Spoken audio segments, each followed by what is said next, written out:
Hobson's choice when supersizing your business. Sharon Horne-Ellstrom here.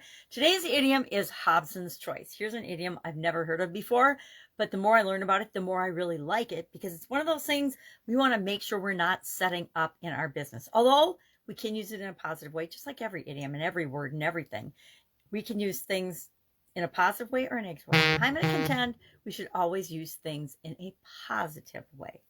Well, Hobson, Thomas Hobson actually, was a livery stable owner in Cambridge, England in the late 16th, early 17th century. And he would rent out his horses from his livery stable. And it seemed like you could pick the horse you wanted, but he had a policy and made it that whatever horse was next up in the lineup, that's the horse you rented. You either rented that horse or you didn't get a horse at all.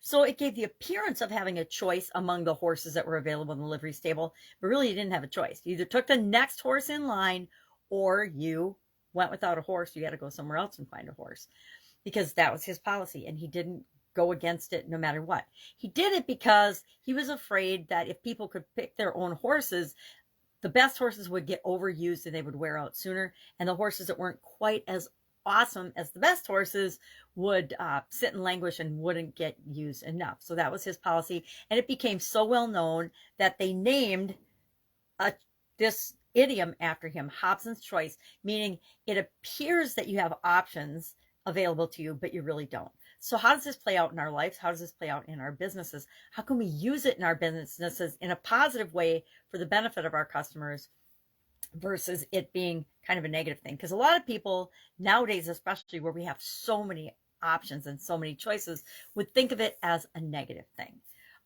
And in some ways it is. It's just whatever's next is what you get. It's like going to the car rental place. You just get the next car no matter what, whether it's the size, the shape, the color, etc. you want or not. Or has the features and benefits you want. It's just you get the next car or nothing. You do what your boss says or you lose your job. You do a certain thing in your business, like pay your taxes, or the government can shut you down, things like that. It's where it appears like there's an alternative, but there really isn't an option or a choice in this little minute situation, right? You could just say, I'm not going to rent a horse here if you didn't want the horse that came up. You can say, I'm not going to work here anymore. And believe me, been there, done that. That is a really hard stance to take.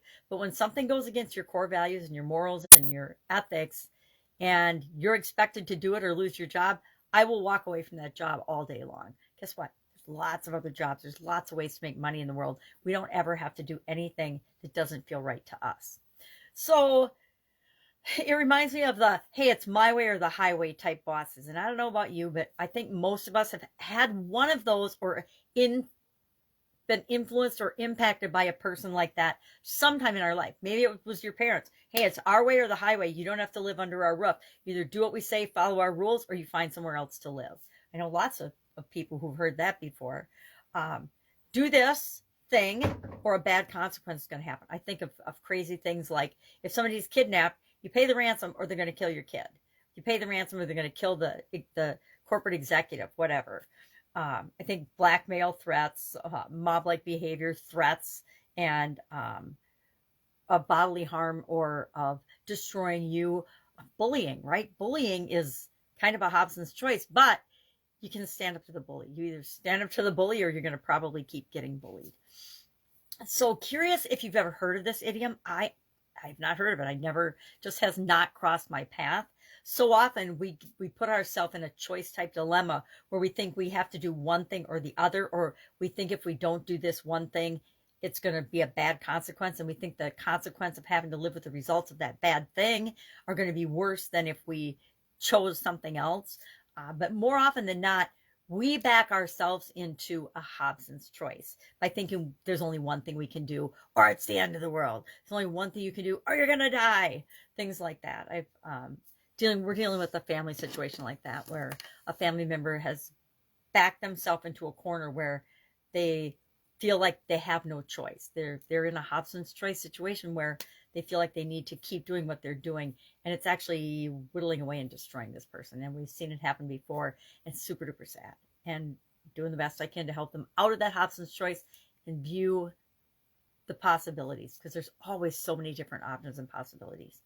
All right, that's it. That's our idiom for today. Fun one, goes with options in the SOAP framework. We're going through the SOAP framework for mental well-being and mental health over the next few days in the Get Your Goals annual challenge. We're doing one thing every day to get what we want.